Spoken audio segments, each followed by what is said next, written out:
Si Benigno Aquino Sr., lolo ng naging Pangulong Benigno Inoy Aquino III at ama ni Senador Benigno Ninoy Aquino Jr., ay gumanap ng mahalaga at kontrobersyal na papel sa kalibapi noong panahon ng pananakop ng Japan sa Pilipinas.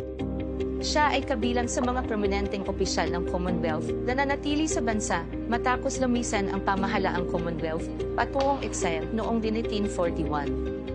Inirecruit siya at ang iba pa ng mga Japanese upang bumuo ng isang pamahalaan at siya ang naging Director General ng kalibapi ng itatag ito noong Disyembre 1942. Bilang Director General, siya ang namuno sa nag-iisang legal na partidong pampolitika na mahalagang isang kilusang masa na idinisenyo ng mga Japanese upang suportahan ang kanilang pananakop at isulong ang bagong kaayusan sa Silangang Asya.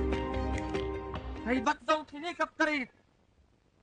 Nang sarita panluan ulit ang banderang makatalasat ka rin ay pinimbandera ng Amerika. Ikwanda. Itong peka po na meta siya yung primerong mit. At kitang pamanla ko na ni Roman Pinulos kataking batarang pong kurido. Inutos tong sumulong king kagalang kapaglabanan. Kitang taon dito, ilamay nga makaring keraklan ka rin kimbakirimbanan. Pero may tela rin keraklan, indano pa po natin.